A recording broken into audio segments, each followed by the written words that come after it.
కుజం తం రామ రామేతి మధురం మధురాక్షరం ఆరుహ్య కవితాశాఖాం వందే వాల్మీకి కోకిలం. వాల్మీకిర్మునిసింహస్య కవితావనచారిణః శృణ్వన్ రామకథానాదం కో నయాతి పరాం గతిం. ఆదౌ రామతపోవనాదిగమనం హత్వా మృగం కాంచనం వైదేహీహరణం జటాయుమరణం సుగ్రీవ సంభాషణం వాలే నిగ్రహణం సముద్రతరణం లంకాపురీ దహనం పశ్చాద్రావణ కుంభకర్ణహననం త్వేత్తతే రామాయణం.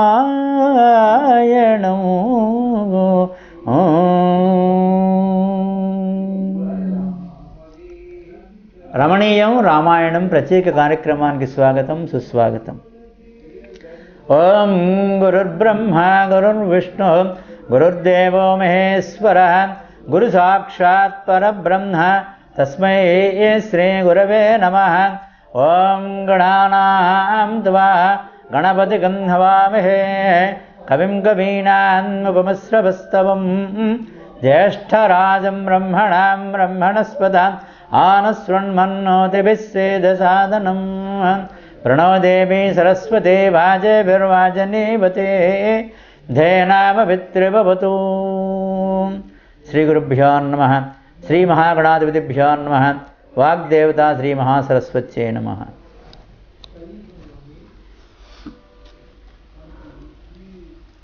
లక్ష్మణుడు రావణాసురుడు వేసినటువంటి యొక్క మహాశక్తి అస్త్రానికి మూర్ఛిల్లాడు. అయితే రాముడు ఆ అస్త్రం ఏమీ కలగకుండా ఆ లక్ష్మణుడికి శుభముగాక అని మాత్రం మనసులో సంకల్పించాడు. రావణాసురుడు ఎవరినీ కూడా రానివ్వకుండా, ఆ చుట్టుపక్కలకి రానివ్వకుండా బాణాల వర్షం కురిపిస్తున్నాడు లక్ష్మణుడి యొక్క దేహాన్ని తీసుకుపోవటానికి అడ్డంగా. రాముడు గమనించాడు. రావణాసురుడు యొక్క అస్త్రాన్ని లెక్క చేయకుండా ఒక్క ఊటున వెళ్ళాడు. లక్ష్మణుడిని శరీరాన్ని తీసుకుని వచ్చాడు. పక్క వానర వీరులందరికీ కూడా అప్పచెప్పాడు, చికిత్స చేస్తూ ఉండమని చెప్పని అన్నాడు. సుషేనుడు అనేటువంటి వాడు తార యొక్క తండ్రి. అతనికి దేవ దానవులు యుద్ధం చేసేటువంటి యొక్క సమయాల్లో బృహస్పతి ఏ విధంగా వైద్యం చేశాడో, ఎలాంటి సలహాలు ఇచ్చాడో దేవతలకి బాగా ఎరుగున్నటువంటి వాడు సుషేణుడు. అందుకని వైద్యునికి పిలిపించి ఒక 4 రకాలైనటువంటి యొక్క మొక్కల్ని తీసుకురమ్మనమని పంపించాడు. ఆ పర్వతం మీద ఉంటాయి. ఆ పర్వతం మీదకి వెళ్ళి ఓషధీ పర్వతం, ఆ పర్వతం మీదకి వెళ్ళి 4 రకాలైనటువంటి యొక్క ఓషధీ మొక్కల్ని తీసుకురమ్మనమని చెప్పాడు హనుమంతుడికి. హనుమంతుడు వెళ్ళాడు. అక్కడ చూశాడు పర్వతం, సంజీవని పర్వతం దగ్గరికి వెళ్ళి చూశాడు. అక్కడ ఏది తాలూకు మొక్కో తెలియలేదు హనుమంతుడికి. ఇది మనం తెల్లవారే లోపల ఈ మొక్కలన్నిటిని కూడా తీసుకెళ్తే ఆ ఆకులు పసళ్ళన్నీ కూడా నూరి ఆ లక్ష్మణుడికి అందించాలి. లేకపోతే లక్ష్మణుడికి మూర్ఛలో నుంచి తేరుకోవడం కష్టము అని చెప్పనని చెప్పబడింది. ఆలోచన చేశాడు హనుమంతుడు. ఈ పని కాదు, మొత్తం పర్వతం అంతా కూడా పెకలించి వెళ్ళిపోయి అక్కడ పెట్టి ఆయనకి ఏ మొక్కలు కావాలంటే అవి తీసుకుంటాడు, మిగతా మళ్ళీ ఆ పర్వతాన్ని తీసుకొచ్చి ఇక్కడ పెట్టేసేస్తే మనకు సరిపోతుంది అని అనుకున్నాడు. సూక్ష్మగ్రాహి, బలశాలి. అందువలన ఆ సంజీవని పర్వతం దగ్గరికి వెళ్ళాడు. సంజీవని పర్వతాన్ని తీసుకొని ఆయన సరాసరి ఇక్కడికి వచ్చాడు. ఇదిగో ఈ ఘట్టాన్ని రామాయణంలో పారాయణం కనుక చేసినట్టయితే అపస్మారక స్థితిలో ఉండేటువంటి వాళ్ళకి వాళ్ళ పేరు, గోత్రము, వాళ్ళ యొక్క నక్షత్రము ఇవన్నీ కూడా చెప్పి వాళ్ళకి ఆ స్పృహలోకి మళ్ళీ రావాలి అని సంకల్పం చేసి పారాయణం చేసి, ఏదో వాళ్ళకి ఎట్టాగో ఈ గొట్టాల ద్వారా ఇస్తూ ఉంటారు కదా ఆ రోగికి, ఇదిగో ఈ ఘట్టాన్ని పారాయణ చేసి చక్కగా వారికి ఆ తీర్థం కూడా చెంచా దాంట్లో కల్పిస్తే, లేకపోతే కనీసం ఇట్టు ఆ నోటికి రాసిన తప్పకుండా స్పృహ వస్తుంది అనేటువంటిది చెప్పబడి ఉన్నది రామాయణ మహత్యంలో. అలాగ నిదర్శనములు కూడా చాలా ఉన్నాయి. అటువంటిది రామాయణం అంటే సామాన్యమైనది కాదు.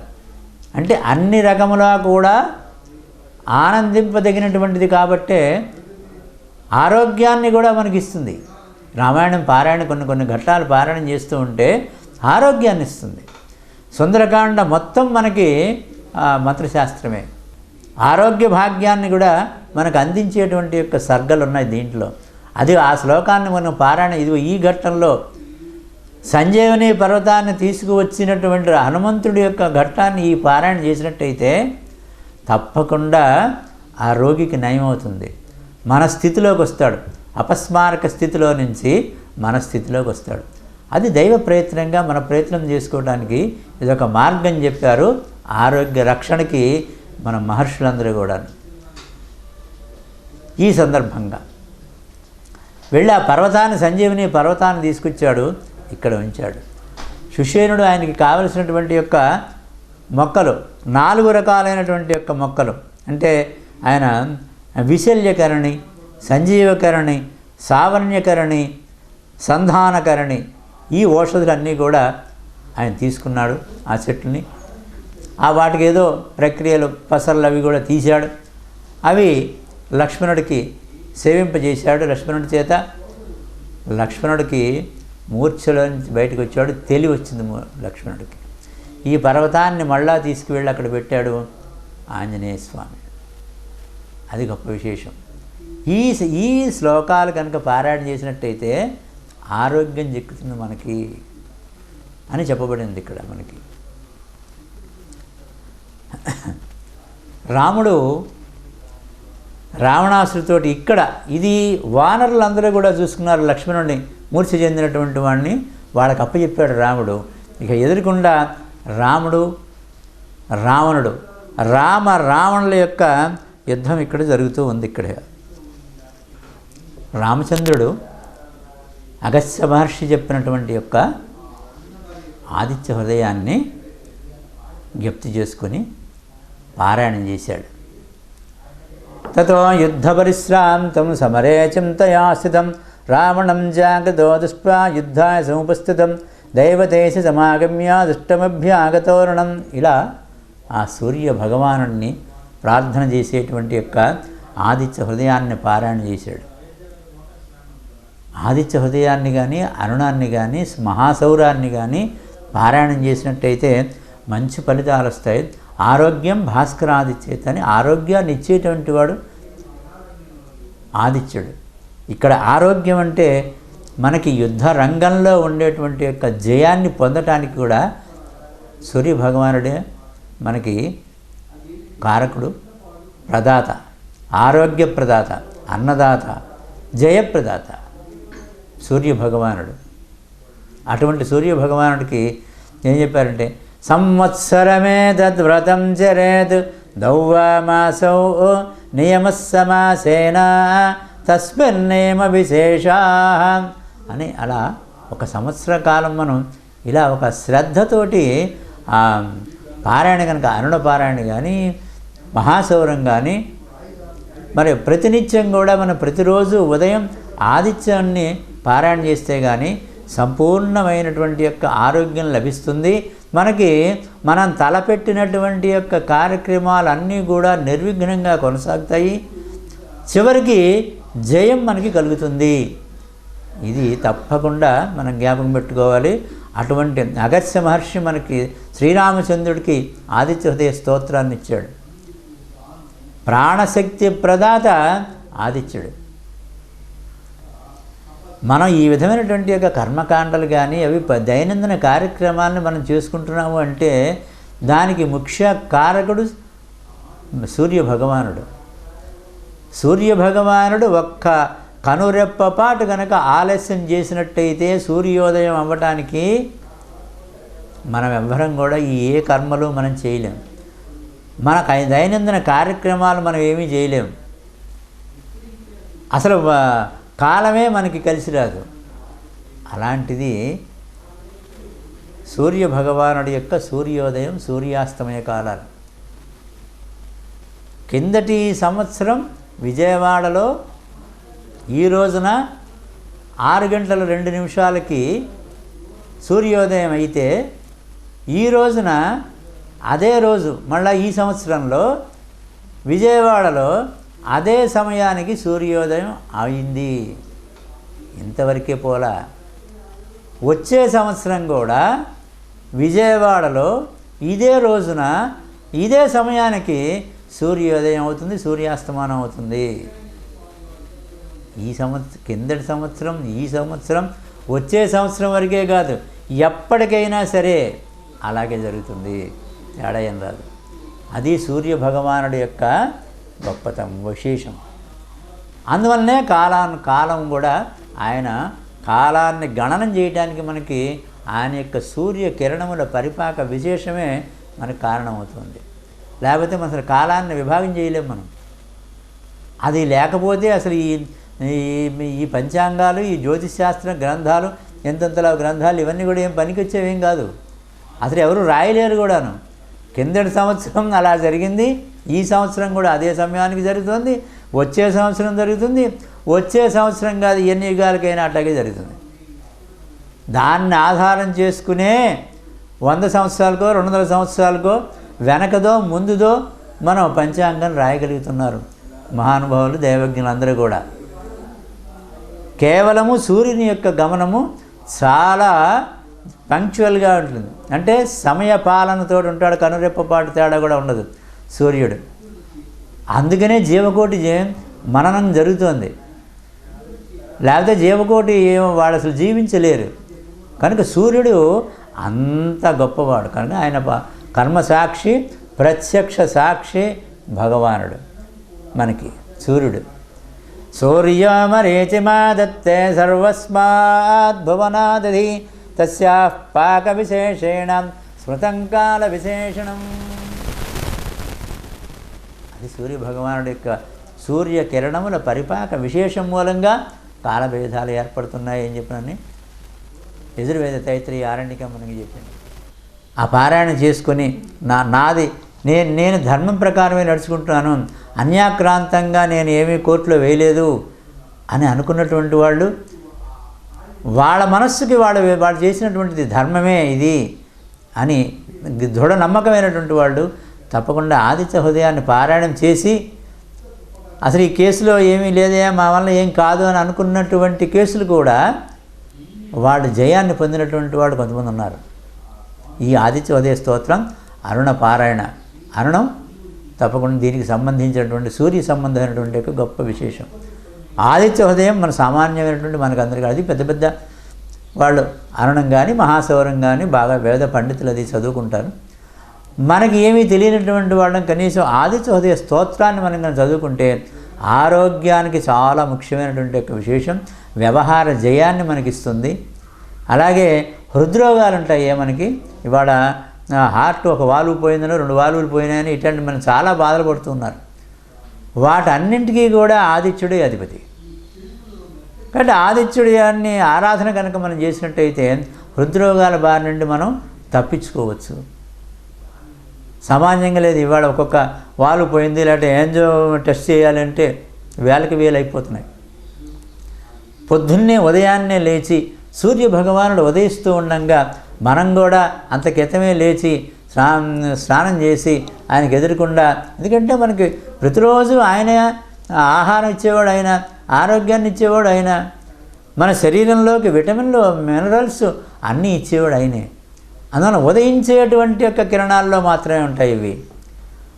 ఆ ఉదయించేటువంటి యొక్క కిరణాలతో మనం ఆయనకి ఎదురుకుండా నిలబడి, స్వామి మహాప్రభో స్వాగతం సుస్వాగతం, దినకరా ఇవాళ నీ యొక్క సేవ చేసుకున్నానయ్యా, నీ దర్శనం చేసుకున్నాను, దినారంభం చేసుకుంటున్నాను, మాకందరికీ కూడా ఇది శుభంగా ఉండాలి, అనుదినము కూడా సుదినంగా ఉండాలి, ప్రతి ప్రభాతం కూడా ఒక సుప్రభాతం అవ్వాలి మాకందరికీ కూడా సూర్యభగవానుడు అని చెప్పి నేను నమస్కారం చేసుకుంటే అంతకంటే మనకి వేరే ఆనందం లేదు. మనకి వ్యవహార జయం అంతా కూడా తప్పకుండా జరుగుతుంది అని చెప్పినని ఆదిత్య హృదయంలోనే ఒక్కొక్క దీంట్లో చరణం చెప్పబడి ఉన్నది. అందుకోసం అని చెప్పనని వీటన్నిటినీ కూడా గమనించినటువంటి వాడై అగస్త్యుడంత మహర్షి అంత క్రితమే రామచంద్రమూర్తికి ఆదిత్య హృదయ స్తోత్రాన్ని చదవమన్నాడు, ప్రాణశక్తి ప్రదాత కనుక. రావణాసురుడికి ఆ అవకాశం లేకపోయింది. వాడు ఎంతటి శివభక్తుడైనప్పటికీ కూడా అధర్మాన్ని ఆచరిస్తే వాడు ఏ భక్తుడైనా ఏ దేవుడు కాపాడలేడు. అందరి దేవుళ్ళు ఒకటే, ఒకే పరమాత్మ. ఒకే పరమాత్మ. మనం శివుడు అనుకున్నాం, విష్ణు అనుకున్నాం, బ్రహ్మ అనుకున్నాం, ఇంకోటి అనుకుంటున్నాం. అన్ని దేవుళ్ళు కూడా ఒక్కటే మనకి. కాకపోతే ఎవరు ఏ కార్యక్రమం చేస్తుంటే వాళ్ళని ఆ పేరు పెట్టి మనం పిలుచుకుంటూ ఉన్నాం. అదే భారతీయత, అదే భారతీయ విజ్ఞానం, అదే భారతీయ మన పురాణ ఇతిహాసంలో చెప్పినటువంటి యొక్క విశేషాలు, వేదంలో చెప్పినటువంటి యొక్క విశేషం మనకి అందరూ కూడా ఒకటే. అంటే వివిధమైనటువంటి యొక్క కార్యక్రమాలు చేసేవాడిని ఆ పేరు పెట్టి మనం పిలుచుకుంటున్నాం. అది కనుక అటువంటి ఆ సూర్య భగవానుడిని ప్రార్థన చేసుకుంటే నీకు జయం కలుగుతుంది అని మొదటిలోనే చెప్పాడు అగస్త్య మహర్షి రామచంద్రమూర్తికి. రావణాసురుడు వాడు పరమశివభక్తుడు. కానీ ఏడు ప్రయోజనం, శివుడే ఎప్పుడు దేనికదే వాడు చేసినటువంటి యొక్క పరమభక్తికి మెచ్చుకున్నాడు. కానీ చేసినటువంటి యొక్క అధర్మ కృత్యానికి ఉందే దానికి శిక్ష విధించాడు. మనవాడే కదా అని చెప్పిన అక్కడే రికమెండేషన్లు చెల్లవు. నీ చేసినటువంటి యొక్క భక్తికి అంతవరకు కూడా నీకు మెచ్చుకోవడం జరుగుతుంది. కానీ నువ్వు చేసేటువంటి యొక్క అధర్మపు పని ఉందే, నువ్వేదో రావణాసురుడు ఏదో ఒకటి గీతం శివుడికి రాశావు కదా అని చెప్పిన జటాజుట అని చెప్పిన ఒక మంచి లయబద్ధంగా ఉండేటువంటి దాన్ని రాసి శివుడికి ఇచ్చేసేసావన్నంత మాత్రాన శివుడు ఏ పని చేసినా కానీ అన్ని పనులని మెచ్చుకోడు. విశ్వనాథ సత్యనారాయణ గారు మహానుభావుడు రామాయణ కల్పవృక్షంలో కొన్ని ఆ వాల్మీకంలో లేనటువంటి దాన్ని కూడా ఆయన చక్కగా రాశాడు. కొన్ని చాలా అద్భుతంగా ఉంటాయి. ఇదిగో ఈ శివభక్తుడు, మహాశివభక్తుడు రావణాసురుడు అయినప్పటికీ కూడా వాడు చేసినటువంటి యొక్క అకృత్యాలకి, నికృష్టమైనటువంటి యొక్క పనులకి, దుర్మార్గమైనటువంటి యొక్క పనికి మహాశివుడు కూడా కోపగించి వాడికి ఒక కనువిప్పుగా కలిగిస్తాడు అని చెప్పనని ఒక చిన్న సన్నివేశాన్ని సృష్టించాడు గురుగారు విశ్వనాథ సత్యనారాయణ గారు రామాయణ కల్పవృక్షంలో. చాలా అద్భుతంగా ఉంటుంది. వాల్మీకి రామాయణంలో ఉండదు అది. కానీ వాల్మీకి రామాయణంలో కూడా ఈ గురువుగారు రాసినటువంటి దాన్ని పెట్టుకుంటే ఎంత బాగుంటుందో అని అనిపించేటట్టుగా ఉంటుంది మనకి. విశ్వనాథ్ గారు రాసినటువంటి రామాయణ కల్పవృక్షంలో అటువంటి సన్నివేశాన్ని పెట్టాడు. అంటే నువ్వు ఎంత మహాభక్తుడైనప్పటికీ కూడా, నా భక్తుడైనప్పటికీ కూడా రావణాసురా, నువ్వు చేసేటువంటి ఈ అధర్మమైనటువంటి యొక్క పనిని నేను సహించను అని మహాశివుడు చెప్పినట్టుగా ఉంటుంది ఆ ఘట్టం మనకి. దాంట్లో అంత గొప్పగా ఉంటుంది. అటు ఆ సందర్భంలోనే త్యాగరాజస్వామి మనకి ఇంకొక అద్భుతమైనటువంటి ఒక కీర్తన మనకి ఇచ్చాడు. రామ బాణ త్రాణ శౌర్యమేమని పొగడుదురా ఓ మనస. రామ బాణ త్రాణ శౌర్యమేమని పొగడుదురా ఓ మనస. సావేరి రాగ కీర్తనది. భామకు ఆశపడు రాముడు మూల బలముల నేల గోలజేయు. తమ్ముడు బడలిన వేళ సురరిపు తెమ్మని చక్కెర బంచీయగ గని లెమ్మనుచును ఇంద్రాది బల్క సమయమ్మని లేవగా సమ్మతితో నిలబడి కోదండపు ధ్యాఘోషములను చేసితి. తా నెమ్మది గల తోడును జూచనురా నిజమైన త్యాగరాజనతుడగు. సావేరి రాగ కీర్తనలో అద్భుతంగా రాశాడు త్యాగరాజస్వామి. ఇదే సందర్భానికి ఆయన రాశాడు మనకి యుద్ధకాండలో. ఈ సందర్భానికి ఏమంటున్నాడు ఆయన? రామ బాణ త్రాణ శౌర్యమేమని పొగడుదురా అంటే రామ బాణం యొక్క రక్షణ శక్తి ఏం పొగడాలండి, దానికి మాటలు లేవు. రాముల వారి యొక్క బాణము యొక్క త్రాణ శక్తి అంటే సామర్థ్యము ఎంత గొప్పదండి అని అంటున్నారు సావేరి రాగంలో త్యాగరాజస్వామి వారి యుద్ధకాండలో. మనం పూర్వమే చెప్పుకున్నాం, చాలా మాటలు చెప్పుకున్నాం, ఆల్మోస్ట్ ఆల్ రోజు చెప్పుకుంటూనే ఉన్నాం. త్యాగరాజ స్వామి వారి యొక్క కీర్తనలన్నీ మనం తీసుకుంటే ప్రతి కీర్తన కూడా మనం చక్కగా క్షుణ్ణంగా చదువుకుంటే రామాయణంలో ఒక్కొక్క కాండకి సంబంధించింది ఒక చరణంలోనో లేదా ఒక పల్లవిలోనో ఒక అనుపల్లవిలోనో ఆయన పెట్టేస్తాడు. అది త్యాగరాజు యొక్క గొప్ప విశేషం. పల్లవిలోనో అనుపల్లవిలోనో ఆయన పెడతాడు. దాన్ని మనం తీసుకోవాలి. తీసుకుని అన్నీ ఒక చోటగా రాసుకుంటే అది రామాయణం అవుతుంది, త్యాగరాయ రామాయణం అవుతుంది. బాలకాండ దగ్గర నుంచి ఉత్తరకాండ దాకా దాంట్లోనే ఉంటాయి. ఇంకా మనకేమేమి ఏ విధమైనటువంటి సంకోచం లేదు. అంటే త్యాగరాజ రామాయణం అనమాట. అది ఆయన కీర్తనలో నుంచే మనకి త్యాగరాజ రామాయణం వస్తుంది. రామ బాణ త్రాణ శౌర్యం ఏమని పొగడుదురా అంటే రామబాణం యొక్క రక్షణ శక్తిని అది ఏమని వర్ణిస్తాం మనం? అంత గొప్పది అది. ఓ మనసా, రామబాణం యొక్క త్రాణ శౌర్యము అంటే రక్షణ శౌర్యము. ఆ బాణం వేస్తే అవతల వాడిని రక్షించి వస్తుంది అది చివరికి.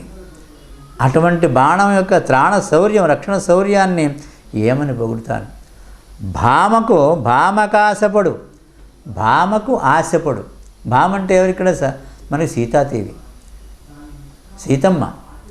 భామకి ఆశపడు అంటే సీతకు ఆశపడినటువంటి యొక్క రావణుని యొక్క మూలబలము నేలకోల్చడంతో, నేలబట్టడంతో సీతకు రక్షణ జరిగింది. భామకి ఆశపడు రావణ మూల బలముల నేల గోలజేయు రామ బాణ త్రాణ శౌర్యం ఏమని పొగడుదు మనసా. ఎంత గొప్పగా ఉంది చెప్పండి. ఇది అరణ్యకాండకి, ఇప్పుడు ఈ యుద్ధకాండకి సంబంధించినటువంటి యొక్క కీర్తన కదండి ఇది, సావేరి రాగంలో. కానీ మనకు ఊరికి చదువుకుపోతే ఏం అర్థం కాదు ఆయన దాంట్లో. రామాయణం రమణీయం రామాయణం అనేటువంటి ప్రత్యేక కార్యక్రమం మనం చెప్పుకుంటున్నాం కాబట్టి ఈ సంసంగంలో త్యాగరాజ స్వామి వారి యొక్క కీర్తన కూడా ఎంత రమణీయంగా మనకి ఈ కాండలో మనకి ఆయన అందించాడు అనేది మనం చెప్పుకుంటున్నాం. ఇంతకంటే మనకి శబరి ఏమని ఎంతని వర్ణింతును శబరి భాగ్యం అన్నట్టుగా మనం కూడా రమణీయం రామాయణం ప్రత్యేక కార్యక్రమంలో వాల్మీకి రామాయణంలో విశేషాలు, మొల్ల రామాయణంలో విశేషాలు, గురుదేవులు విశ్వనాథ సత్యనారాయణ గారి రామాయణ కల్పవృక్షంలో యొక్క విశేషాలు, అలాగే త్యాగరాజ స్వామి వారి యొక్క కీర్తనలో ఉండేటువంటి యొక్క రామాయణ విశేషాలను కూడా మనం చెప్పుకుంటే నిజంగా భాగ్యమే. అంతకంటే ఇంకేముంది మనకి. ఇక్కడ భామకు ఆశపడు రావణు మూల బలముల నేల గోలజేయు రామ బాణ త్రాణ శౌర్యము ఏమని పొగడుదు అంటే భామకు ఆశపడు అంటే భామకి అంటే సీతాదేవికి ఆశపడేటువంటి వాడెవడు? రావణాసురుడు. ఆ రావణాసురుడు యొక్క మూలబలముల నేలగోలజేయు, వాడికి ఉండేటువంటి యొక్క మూలబలాలన్నింటినీ కూడా ఒక్క బాణంతో వాడు కూలదోసేటప్పటికీ సీతకి రక్షణ కలిగింది. సీతకి రక్షణ కలిగింది అంటే అది అలాంటిది రామ బాణ త్రాణం. రావణాసురుడి యొక్క మూలబలములు అన్నింటినీ కూడా ఒక్క తడవుగా ఆ రామ బాణంతో ఆ మూలబలం అన్ని కూల చేసేస్తే సీతకి రక్షణ కలిగింది. తమ్ముడు బడలిన వేళ సురరిపు తెమ్మని చక్కెర బంచీయగని అంటే ఏంటి? రావణుడు వేసినటువంటి యొక్క ఇప్పుడే మనం చెప్పుకున్నాం, రావణుడు ఒక శక్తిని ప్రయోగించాడు విభీషణుడి మీద. కానీ అది మధ్యలో లక్ష్మణుడు అడ్డం వచ్చాడు. ఆ మహాశక్తి ఎంత రామచంద్రుడు లక్ష్మణుడికి శుభమగుగాక అని దీవించాడు కనుకనే మళ్ళీ లేచాడు. సంజీవుని పర్వతం దగ్గరికి వెళ్ళి ఆ పర్వతాన్నే తీసుకొచ్చాడు కాబట్టి ఆంజనేయ స్వామి దాని పసల్లవి తీశారు. శుభమే అయింది లక్ష్మణుడికి. రామచంద్రుడు పరబ్రహ్మ స్వరూపం, ఆయన మాట వృధా పోతుందండి. మన పోటీ పలుకుల వాక్శుద్ధి కలిగినటువంటి యొక్క మహనీయులు, వాడు ఏదంటే అది అయిపోతుంది. అటువంటి వాక్శుద్ధి కలగాలి అంటే ఎంతో తపస్సు చేయాలి. కారణజన్ములు వాళ్ళందరూ కూడాను, వారు ఏదంటే అది అయిపోతుంది. మరి సంకల్పం చేసి త్యాగరాజ స్వామి వారు అమృతవర్షణ రాగంలో కీర్తన ఆలాపన చేస్తేనేగా ఆ పడిపోయినటువంటి వాడు, బావిలో పడిపోయినటువంటి వాడు చక్కగా లేచి కూర్చున్నాడు, ప్రాణం వచ్చింది వాడికి. అటువంటి మహాపురుషులు ఉన్నారు. వాళ్ళందరూ కారణ జన్ములు. వాళ్ళ విశేషాలు చెప్పుకున్నా చాలు మన బతుక్కి. మన జీవితం చరితార్థత పొందుతుంది. వేరే ఏం చేయలేము మనం. ఎటాగు మనకి రోజేమో గడిచిపోతుంది, రోజు గడిచిపోతుంది. ఇంతకంటే మనం ఏం పెద్దగా ఏమి చేసుకోలేకపోతున్నాము. వచ్చే జన్మ ఏ జన్మ వస్తుందో మనకి తెలియదు. పిల్లో నాకు అసలు జన్మే లేదే అనేటువంటి వాడికి మనం ఏం చెప్పలేము. జన్మ లేదు ఎన్ని పుక్కటి పురాణాలు, ఏ పని పాట లేనటువంటి మీ పోటీ వాళ్ళందరూ ఈ చెప్పుని కూర్చుంటుంటారు, ఎవరో నలుగురిని పోగేసి కూర్చుంటారు. మీరని ఈ సత్సంగం చేసిన మనందరినీ కూడా వాళ్ళు మాట్లాడుతున్నారు. వాళ్ళకి మనం ఏం చెప్పాం? వాడికి నమస్కారం పెట్టడమే. ఎందుకంటే మన సంస్కృతి, మన సంప్రదాయము, మన వేదశాస్త్రములు, మన పురాణములు, మన వీటి యందు ఒక అభిరుచికి కావాలి, ఒక నమ్మకం కావాలి. అప్పుడే వాళ్ళతోటి మనం సంభాషణ చేయగలుగుతాం. దాంట్లో ఉండేటువంటి విశేషాలు మనం చెప్పుకోగలుగుతాం. అది మన యొక్క పూర్వజన్మ సిద్ధాంతం. ఇప్పుడు ఉన్నవాడు మళ్ళా జన్మ ఉన్నది అని చెప్పడానికి చాలా కాలం క్రితం నుంచే అమెరికాలోను ఇక్కడలోను అన్ని చోట్ల విజ్ఞాన శాస్త్రం ఒక జీవి పుట్టినప్పుడే ఫలాని కిందటి జన్మలో వాడు ఫలాని వాడిని చెప్పి చెప్పటం, అవన్నీ కూడా నిజం ఉంటాయి. ఇవన్నీ కూడా మనకు తెలిసినటువంటివి. కాబట్టి పునర్జన్మ సిద్ధాంతం మనకు రుజువైంది కనుక పునరభి జననం పునరభి మరణం అనేటువంటిది ఉన్నది.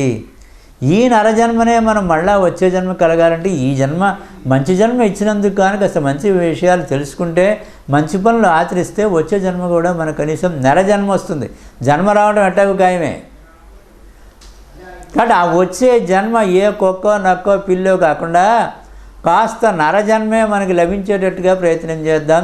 అదిగో ఆ మహద్భాగ్యం మనకి ఇటువంటి రామచంద్రమూర్తి విశేషాలు తెలుసుకునేటువంటి రమణీయమైనటువంటి యొక్క రామాయణాన్ని చదువుకుంటూ, ఈ రామాయణాన్ని ఇతరులు కూడా వాగ్గేయకారులు, మహానుభావులు వాళ్ళ యొక్క పురాణాల్లో వాళ్ళు రాసినటువంటి యొక్క కావ్యాల్లో ఎలా మనకు అందించాలనేటువంటిది కూడా దీంట్లోనే కలుపుకుని ఉన్న సమయాన్ని సద్వినియోగం చేసుకుంటున్నాం మనం. అది మన యొక్క మహద్భాగ్యం.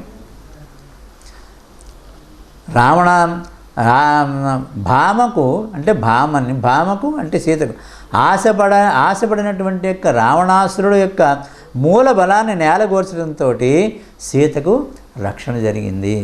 అది అటువంటి రక్షణ ఇచ్చింది ఏది? రామబాణ త్రాణం. అంటే రామబాణం ఆ త్రాణ శౌర్యాన్ని ఇచ్చింది, రక్షణ కలిగించింది. ఇంకా రావణుడు వేసినటువంటి యొక్క శక్తితో లక్ష్మణుడు మూర్ఛిల్లాడు. అది మనం ఇందా చెప్పుకున్నాం. ఆ సందర్భంగానే ఇప్పుడు మనం ఈ కీర్తన తీసుకున్నాం. తమ్ముడు బడలిన వేళ సురరిపు తెమ్మని చక్కెర బంచీయగా. తమ్ముడు బడలిన వేళ అంటే రావణుడు వేసినటువంటి యొక్క శక్తితోటి లక్ష్మణుడు మూర్ఛిల్లాడు.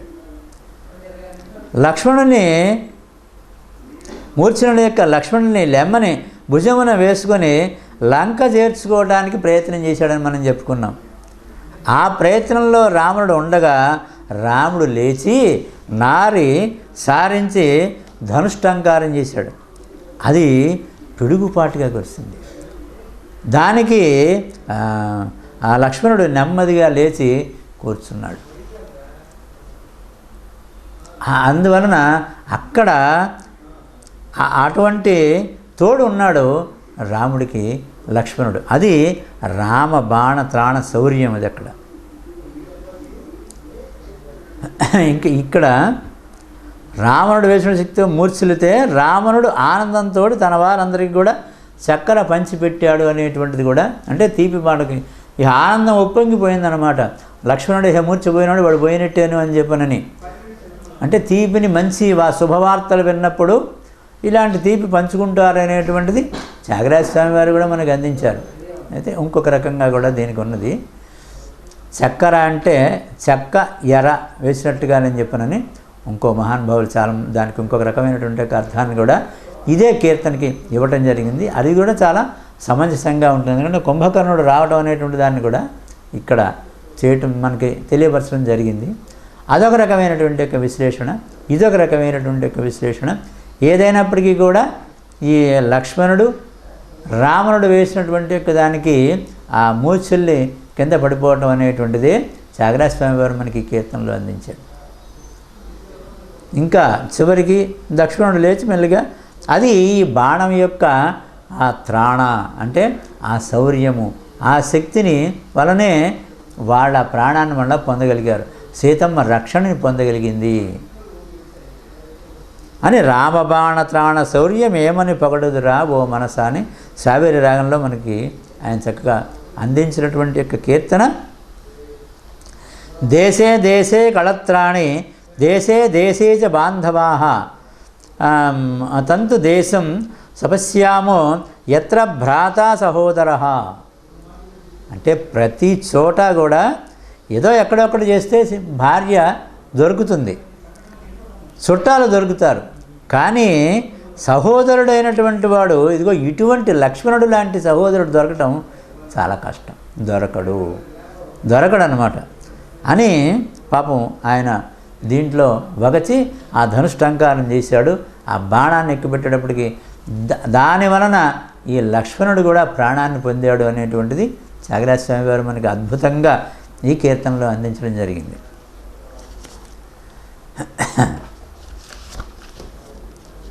రామచంద్రుడు ఆదిత్య హృదయాన్ని పారాయణ చేసి ముమ్మారు పారాయణ చేసి ఆ ధనుష్టంకారం చేసి బాణాన్ని ఎక్కుపెట్టాడు. అక్కడ బ్రహ్మాస్త్రాన్ని ప్రయోగించాడు. ఎన్ని మాటలు ప్రయోగించినప్పటికీ కూడా ఆ రావణాసుడు ఒక తల తీసేస్తే మళ్ళా వస్తూ ఉన్నట్టుగా మనకి కొన్ని రామాయణాల్లో మనకు తెలుస్తూ ఉంటుంది. అంటే ఎన్ని చేసినప్పటికీ కూడా అది రావణాసురుడు సావటం అనేది జరగటల్లా, వాడి మరణం అనేటువంటి సంభవించడం జరగల. అందువలన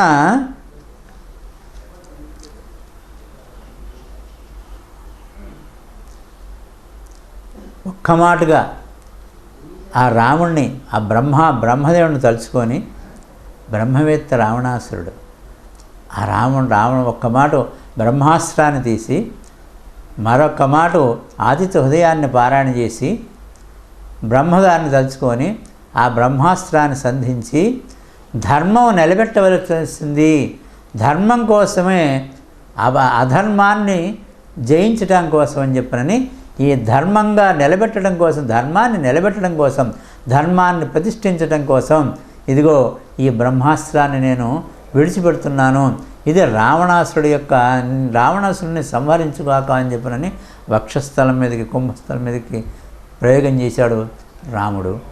దాంతో రావణాసురుడి యొక్క సంహారం జరిగింది, రావణుడి యొక్క సంహారం జరిగింది అని మనకి ఒక మహాపర్వతంలాగా అలా కోల్పోయినాడు.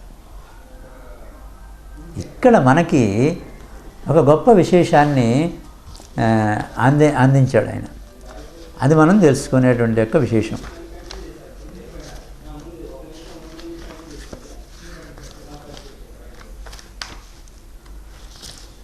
ఇంద్రియాణి పురాజిత్వా, మండోదరి అంటుంది ఈ సందర్భంగా, ఇంద్రియాణి పురాజిత్వాజితం త్రిభువనం త్వయా స్మరిద్భిరివ తద్వైరం ఇంద్రియైరేవ నిర్జిత అని. చాలా గొప్ప విశేషం ఇది. అప్పుడప్పుడు మనం త్యాగరాజ స్వామి వారి కీర్తనలు చెప్పుకున్నప్పుడు కూడా ఒకటి రెండు మాటలు ఈ విశేషాన్ని చెప్పుకున్నాం మనం. ఇక్కడ అసలు రామాయణమే మనం ప్రత్యేకంగా చెప్పుకుంటున్నాం కాబట్టి ఈ సందర్భంగా మండోదరి అన్నటువంటి యొక్క మాటలు మనం జ్ఞప్తి చేసుకుందాం. జీవితంలో రామాయణం గురించి మనం చెప్పుకుంటున్నప్పుడు రామాయణం మనకి ఏమి సందేశం ఇచ్చింది అనేటువంటి దానికి కూడా ఇది మనకి దోహదం చేస్తుంది. మండోదరి ఏమన్నది ఆవిడ, ఇంద్రియాణి పురాజిత్వాజితం. రావణాసుడా, మండోదరి మహాసాధ్వి, మహాపతివ్రత ఆవిడ మండోదరి అంటే. ఆవిడ రావణాసురుడు ఆ యుద్ధ భూమిలో ఉండేటువంటి రావణాసురుడిని చూసి అన్నది, ఇది వరకు నువ్వు ఇట్లా ఈ యుద్ధ భూమిలో ఇలా పడిపోవడానికి కారణం ఏంటో తెలుసునా? నీకు తెలుసుటయా ఇలా పడిపోవటానికి కారణం ఏంటో తెలుసునా నాథా? నీకు ముల్లోకాల్ని జయించావు కదా, ఇంద్రుడంతటి వాడు, అష్టదిక్పాలకులు అందరూ కూడా నేను చూస్తే గడగడలాడిపోయినారు కదా, యమధర్మరాజే నిన్ను చూసి భయపడిపోయినాడు కదా. అందుకనే ఒకానొక సందర్భంలో అంటాడు, నీకు మరణం ఆసన్నమైంది అని చెప్పారంటే ఈ యమధర్మరాజే నన్ను చూస్తే గడగడలాడు భయపడిపోయినాడే వాడు నన్నేం చేస్తాడు, నా మరణం ఆసనమైతే నన్ను వాడు తీసుకెళ్ళడానికి వాడి వల్ల కాదు, వాడినే జయించినటువంటి వాడు నేను, కనుక నన్నేం చేయలేడు, నాకు మరణం అనేటువంటిది ఆసన్నం అయ్యేటువంటి సమస్య లేదు పొమ్మన్నాడు. అది దేవతల వలన ఇసలు నాకు మరణం లేదు పొమ్మన్నాడు. మానవులు వానరులు అంటే వాడికి పెద్ద లెక్కలేదు కాదు, వీడు అసలు ఎందుకు పనికిరానటువంటి వాళ్ళని రావణాసుడు యొక్క దృష్టిలో మానవుడు, ఈ వానరులు వీళ్ళందరూ కూడా చిన్న చిన్న జంతువులని. అది కుదరదు, పుట్టినవాడు గెట్టక మాందును ఇంకోటి ఏదైనా కోరుకోమని చెప్పినని అంటాడు ఆయన. అంటే ఇదిగో లిస్టు చెప్తారు, పగలు కాదు, రాత్రి కాదు, అది కాదు, ఇది కాదు, ఏ ఆయుధాలు కూడా కాకుండా ఉండాలి, ఇంకా అనేక రకాలైన కోరికలు. అంటే వాళ్ళ కోరికలు అన్నీ కూడా మొత్తం మీద వాళ్ళ కోరికల యొక్క పాయింట్ ఏమిటి, మెయిన్ ముఖ్యాంశం ఏమిటి అంటే ఏమీ లేదు, వాళ్ళ చావకుండా ఉండాలి, మరణించకూడదు. రాక్షసుడు వాడు ఎప్పుడు తపస్సు చేసినంతే వాడు ప్రత్యక్షమైతే ఆ బ్రహ్మ వాడు అడిగే కోరిక అదే. కానీ మనకి దేవతలు కానీ మనుషులు కానీ అడిగేటువంటిది ఏంటంటే, నీ యొక్క దర్శన భాగ్యం నాకు కలిగింది నాయన, అంతకంటే కావాల్సింది ఏముంది, నీలో నన్ను ఐక్యం చేసుకోవయ్యా, నాకు మళ్ళీ ఈ జన్మలు లేకుండా చేయవయ్యా, మామూలు మళ్ళీ పుట్టడం చావటం ఈ బాధలన్నీ పడుతూ ఉండటంతో నా జీవితం సరిపోతుంది. సంపాదన చేయటం, ఈ సంపాదన అనేక రకాలైనటువంటి యొక్క గడ్డి గడిచే మార్గాలు చూసుకుంటూ ఉండటం, ఈ బాధలతోనే సరిపోతుంది, కానీ నాకు ఆత్మానందం కలగట్లేదయ్యా. ఇప్పటికైనా సరే నాకు నువ్వు ప్రత్యక్షమేగా స్వామి, ఇంకా చాలు నాకు ఈ జన్మ పరంపర, నీ పాదసేవ చేసుకునేటువంటి యొక్క అదృష్టం, నీలో ఐక్యం అయ్యేటువంటిది, జీవ బ్రహ్మైక్యం నాకు కలిగించవయ్యా, చాలు నాకు అది అనేటువంటిది మానవుడు పొరపాటున భగవంతుడు కనపడితే కోరుకునేటువంటి యొక్క విధానం ఇది. వాడు కోరుకునే విధానం ఆ విధంగా ఉంటుంది. అందుకని ఆవిడ చెప్పింది, మండోదరి మహాసాధ్వి వచ్చినప్పటి నుంచి చెప్తూనే ఉంది. అయితే మంత్రులు ఎవరికీ కూడా తెలియకుండా తీసుకొచ్చి అంతఃపుర స్త్రీలకు మాత్రమే తెలిసేటట్టుగా అట్టిపెట్టాడు రావణాసుడు సీతామాతని. మధ్యలో మనకు ఓ మాట వాడే చెప్పాడు, మనం చెప్పుకున్నాం దాన్ని. అప్పుడు ఆశ్చర్యపడతాను మిగతా మంత్రులందరూ కూడా, ఎప్పుడు తీసుకొచ్చాడు ఈ సీతామాతని ఏం చెప్పనని, నేను కాముకున్నాయి సీతని ఈ విధంగా తీసుకొచ్చాను నేనని చెప్పని మధ్యలో చెప్తాడు. వాళ్ళందరినీ కూడా సమావేశపరిచి, ఇదిగో ఇటువంటి పని నేను చేశాను అని. అందుకని మండోదరి అంటుంది, ఏమయ్యా నువ్వు ఇప్పుడు ఇట్లా దిక్కు లేకుండా పడిపోయినావు కదా, పూర్వం నువ్వు ఎంత భీకరంగా ఉండేవాడు, నిన్ను చూస్తే హడలెత్తిపోయాడు కదయ్యా. ఎవరు హడలెత్తేది, మామూలు ఏదో పిల్లి ఎలుకలు కావు హడలెత్తేది. దేవేంద్రుడంతటి వాడు, స్వర్గాధిపతి దేవేంద్రుడంతటి వాడు భయపడిపోయినాడు నిన్ను చూస్తే, దాక్కున్నాడయ్యా. అదిగో అటువంటి వాడు నా భర్త రావణాసురుడు, అంటే నా భర్త, ముల్లోకాలని గడగడలాడించినటువంటి వాడు నా భర్త అని చెప్పుకుని నేను కూడా ఆనందించానయ్యా. ఇదిగో ఇటువంటి దిక్కులేని చావు ఇప్పుడు చచ్చిపోయినావు, ఇలా పడిపోయినాను ఇప్పుడు యుద్ధ భూమిలో. కారణం ఏంటో తెలిసినా, నీకు ఇంద్రియాలని జయించావు నువ్వు పూర్వం. రావణాసురుడా, నువ్వు పూర్వం ఇంద్రియాన్ని జయించావు.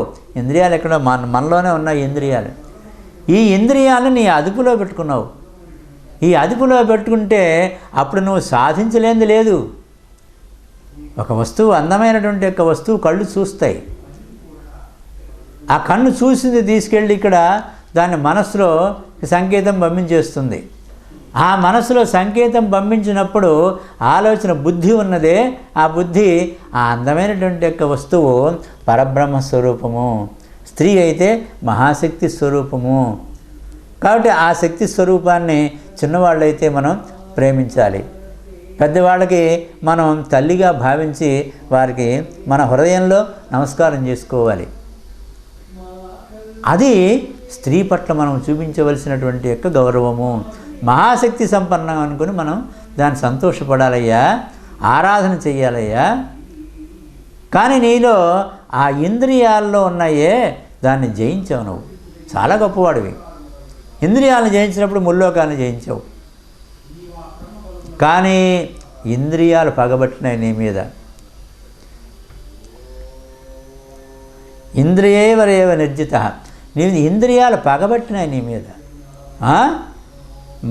మమ్మల్ని ఇంతవరకు జయించిన వాడు కనపట్టలేదు, ప్రతి వాళ్ళని కూడా మేము వశం చేసుకుంటాము, వాళ్ళలో క్రోధం ప్రవేశపెట్టిస్తాం, లేదా ఒక కామం ప్రవేశపెట్టిస్తాం, వాడికి బద్ధుడైపోతాడు. ఎంతటి గొప్ప మహాపండితుడు మహావిజ్ఞానవంతుడు అని చెప్పుకునేటువంటి వాళ్ళందరూ కూడా కింద పడిపోవాల్సిందే. అటువంటి ఇంద్రియాలు మేము. ముల్లోకాలను అవలేలుగా జయించినటువంటి వాడికి నీకు మరణం ఏమిటి అంటే ఆవేదనతో, ఆశ్చర్యంతో, నైరాశ్యంతో చెప్పింది మండోదరి. అంటే అందాన్ని చూడటం తప్పు కాదు, కానీ ఆ అందమైనటువంటి యొక్క వస్తువుని ఆరాధన చేయాలి, మనం ఆరాధించాలి. అంతేగాని కనపడినటువంటి యొక్క అందమైన ప్రతి వస్తువుని కూడా ఈ విధవ శరీరానికి అంటగట్టుకొని అనుభవించాలి అని చెప్పి అనుకోవటం ఉన్నదే పరమ దుర్మార్గం. అది అధర్మం. దానికి ఎప్పటికైనా పతనం తప్పదు. నువ్వు పూర్వం ఈ ఇంద్రియాలన్నింటినీ కూడా అందమైన పదార్థం నీకు కనపడింది. కనపడినప్పుడు నువ్వేం చేసావంటే దాన్ని ప్రేమపూర్వకంగా చూసుకున్నావు, ఆరాధన చేసావు. అంటే పూలున్నాయి, ఆ పుష్పాలు భగవంతుడి మీద పెడతాం మనం. అనేకమైనటువంటి యొక్క పూలు పూస్తూ ఉంటాయి. ఏ పుష్పము ఆ భగవంతుడి మీద వాళ్తుందో, దేనికి ఎంత అదృష్టం ఉంటుందో. కానీ నీకు ఆ అదృష్టం ఉంది, పూర్వం దాకా ఉంది. పువ్వులు పోయెను 10,000 భగవానుని మెడలో ఏది వ్రాలు అన్నాడుగా ఒక కవి. పువ్వులు పోయును 10,000 భగవానుని మెడలో ఏది వ్రాలు. ఏదైతే మనకి భక్తిభావంగా ఉండేటువంటి ఏదైనా తీసుకోవచ్చు మనం. అంటే ఆ భగవంతుడి మెడలో ఏది వాళ్తుందో తెలియదు. అన్ని పూలు పూడుతుంటే కొన్ని కింద పడిపోతుంటాయి, కొన్ని తొక్కుతూ ఉంటాం, ఆదల బారేస్తుంటాం, ఊడ్చేస్తూ ఉంటారు. ఆ భగవంతుడు ఇన్ని పూలు పూస్తే భగవంతుడి మెడలోకి వెళ్ళేది ఏ పువ్వో అదృష్టం చేసుకున్నటువంటిది, దాని జన్మ సాఫల్యతం అవుతుంది. అట్లాగే నువ్వు కూడా ఎన్ని అందమైనటువంటి యొక్క వస్తువులు చూసినప్పటికీ కూడా వాటన్నింటినీ కూడా నువ్వు వాటిల్లో భగవంతుడి యొక్క స్వరూపాన్ని చూడగలిగావు. అంటే ఇంద్రియాలను జయించావు నువ్వు. అప్పుడు ఆ జయించినప్పుడు నువ్వు ముల్లోకాలు కూడా గడగడలాడించేసావు. ముల్లోకాలు అష్టదిక్పాలకులు ఏమిటి, ఇంద్రుడు ఏమిటి, ఎవడైతే మాత్రం ఏమిటి, నిన్ను చూస్తే గడగడలాడిపోయినారు, వాళ్ళందరినీ కూడా జయించేసావు నువ్వు. అటువంటి నువ్వు స్త్రీకి ఎంతో గౌరవం ఇచ్చావు పూర్వం.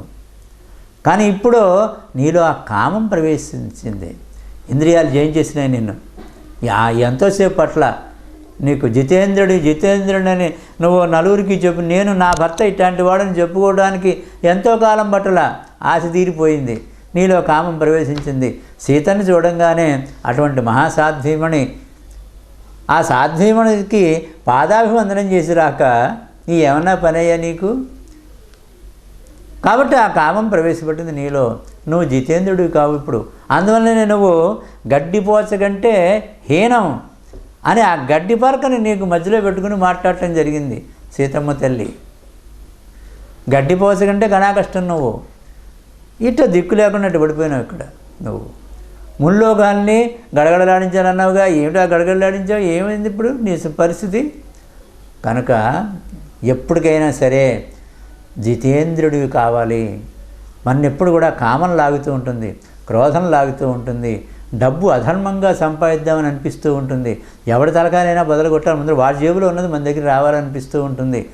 ఆడెట్టపోతే నాకెందుకయ్యా, నా ₹1,00,00,000 నాకు రావాలని చెప్పి నేను అనిపిస్తూ ఉంటుంది లోపల. ఇది అధర్మ మార్గం అని తెలిసినా సరే, అధర్మం ఏంటి, ఆ ధర్మం ఎక్కడుందయ్యా, ఇదే ధర్మం మీకు తెలియదేమో అని చెప్పిన ఎవడికి వాడు సర్దుకుంటూ ఉంటాడు. సర్దుకుని అధర్మంగా ఆర్జన చేయడానికి ప్రయత్నం చేస్తాడు. అది అధర్మము. ఆర్జన చేయడానికి ప్రయత్నం చేస్తాడు, అధర్మం అయినా సరే వాడికి తెలుసు లోపల ఇది అధర్మమేనని, అయినా చేస్తాడు. పతనం తప్పదు. కాబట్టి అటువంటి స్థితిలో నువ్వు ఆ ఇంద్రియాలు పగబట్టినాయి కాబట్టి పగబట్టినటువంటి ఇంద్రియాలు జయించినాయి అని పేరు ప్రఖ్యాతులు తెచ్చుకున్నావు. నాకు ఆనందమైంది, నేను గర్వపడ్డాను, నా భర్త ఇటువంటి గొప్పవాడు అని చెప్పనని. తర్వాత అవి పగబట్టినాయి నీ ఇంద్రియాలు, అవే జయించినాయి, నువ్వు విజయం పొందలా, పూర్వం పొందావు, అవి ఇప్పుడు జయించినాయి నిన్ను, కాబట్టి నువ్వు పతనం అయిపోయినావు. ఇదిగో ఇట్లా ఈ యుద్ధ భూమిలో ఇలా దిక్కులేనటువంటి యొక్క చావు చచ్చి ఇలా పడుకుండిపోయినావయ్యా అని మండోదరి చెప్పినటువంటి యొక్క మాటలు కేవలం రావణాసుడికి చెప్పినటువంటి యొక్క మాటలు కాదు, వాల్మీకి మండోదరి ద్వారా ఆ ఘట్టంలో మనకందరికీ కూడా ఒక్క త్రేతాయుగం వాడికి, ద్వాపర యుగం వాడికి, తర్వాత కలియుగానికి కూడా అన్ని యుగాల్లో వాళ్ళకి కూడా వాల్మీకి మనకి పెద్ద హెచ్చరికని మండోదరి ద్వారా మనకి హెచ్చరిక చేశాడు.